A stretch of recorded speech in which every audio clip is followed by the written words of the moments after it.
I'm the Bible charts guy, and when the prophet Habakkuk saw this, he prayed this.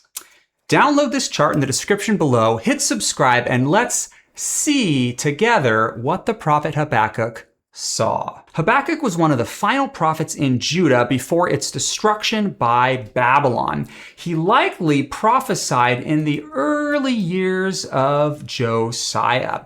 But what was the nation of Judah like when Habakkuk was called into ministry? Well, Judah as a nation had just endured 50 years of horrendous idolatry and wickedness under the reigns of Manasseh and his son Ammon. 2 Kings says that the destruction of Jerusalem was Manasseh's fault. Even though Judah fell 56 years after Manasseh's death, God tells Jeremiah here in chapter 15 that I will make them a horror because of what Manasseh did in Jerusalem.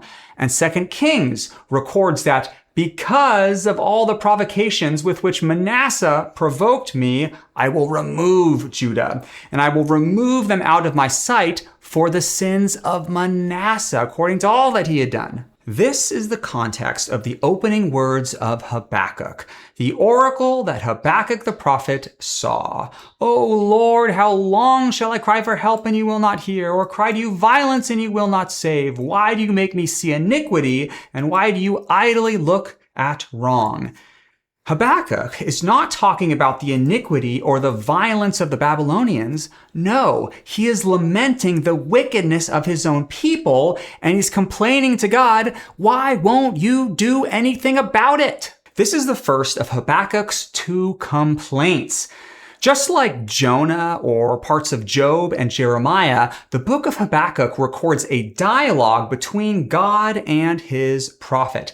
And so, twice, Habakkuk will complain to God about why he does things the way he does, and twice, God will respond, defending and explaining his actions. So, God's first response to Habakkuk, you don't like the sin in Judah? Well, don't worry about it, for I am doing a work in your days that you would not believe if told. For I am raising up the Chaldeans, the Babylonians, to judge your wicked nation. Do you think Habakkuk liked that answer? Not at all. That is a terrible idea, he says. God, you are of purer eyes than to see evil. How can you then remain silent when the wicked swallows up a man more righteous than he? Yeah, sure, we're pretty messed up, but Babylon is way worse. God's response is twofold. He certainly does affirm that Babylon will be judged as well. Those who plundered will themselves be plundered, and those who made others drunk and naked will themselves become drunk and naked. But before he does so, he critiques Habakkuk's faith. God tells Habakkuk to write down the vision, make it plain on tablets, for my will, it is set in stone and nothing will change it. There may be arrogant and greedy in both Babylon and Judah, but their end will come. And it's not your job to worry about them. Your role, Habakkuk, is to wait in faith. For the righteous, that's what you're supposed to be, Habakkuk, the righteous shall live by his faith. Habakkuk's faith becomes the central focus of the final chapter of this book. Evidently, even though God has answered all of Habakkuk's questions, the prophet still feels unsettled. And so he's going to sing about it. Habakkuk chapter 3 feels like it could have been taken right out of the book of Psalms. The chapter opens here in chapter 3, verse 1, a prayer of Habakkuk the prophet, according to the Shigian Noth. And this chapter ends down in verse 19 with the phrase, to the choir master with stringed instruments. Now, where have you heard that before? The book of Psalms, which also contain 1, 2, 3, 4, 5, 6 psalms, which share the same label of a prayer, and another psalm which has the same tune of the Shiggaion oath, and then 71 times the book of Psalms will use the same song break, Selah, and 55 times the choir master is directed in the book of Psalms. And then this phrase with the stringed instruments is repeated 1, 2, 3, 4, 5, 6, 7 times. Evidently, we have 8 total psalms in the Bible, which sound really good when they're played with a violin. What is a psalm doing in the middle of the prophets? Well, remember, Habakkuk chapter 3 is all about the faith of Habakkuk, a faith which is faltering, which Habakkuk takes to God in prayer. He says in chapter 3, "O Lord, I have heard the report of you, and your work do I fear. I read all my Bible stories. I know all the accounts of you saving your people in the past, but now, in the midst of years, revive it.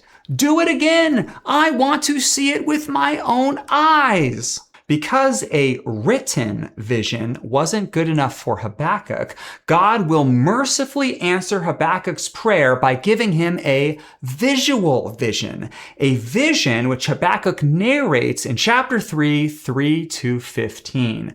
So, what is this vision? Well, because Habakkuk struggles to have faith in what God promises to do in the future based on a report of God's saving actions in the past, God will give Habakkuk a vision which transports him back in time so that he can see God's saving actions with his own eyes. The vision of Habakkuk.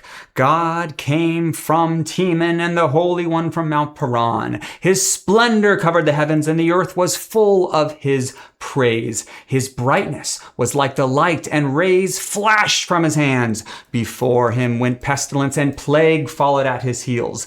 Then the eternal mountains were scattered and the everlasting hills sank low.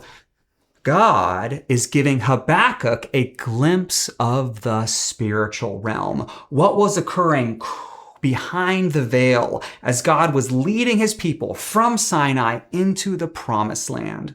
Then God takes Habakkuk back to his victory over Pharaoh at the Red Sea. Was your wrath against the rivers, O Lord, your anger against the rivers, your indignation against the sea when you rode on your horses? For you trampled the sea with your horses, the surging of the mighty waters. This psalm here in Habakkuk chapter 3 is borrowing Canaanite mythology, the slaying of the sea dragon here in Psalm 74, as an imaginative retelling of God's victory over the powers of darkness and chaos in Genesis chapter 1. And why did God engage in this epic cosmic battle? What was his purpose and his goal, his objective? Well, we're told that God battled the sea for the salvation of his people and his anointed. Can you imagine how Habakkuk was feeling after seeing that crazy vision? Well, he tells us that I hear and my body trembles, my lips quiver and my legs tremble beneath me. For God told Habakkuk back in chapter 2, verse 4, that the righteous will live by faith and they will wait for the promises of God.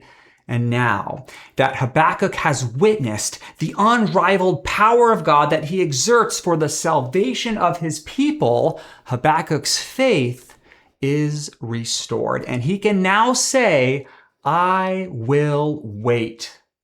I will wait. Even though the fig should not blossom, nor fruit be on the vines, the produce of the olive fail, and the fields yield no food, yet I will rejoice in the Lord, and I will take joy in the God of my salvation.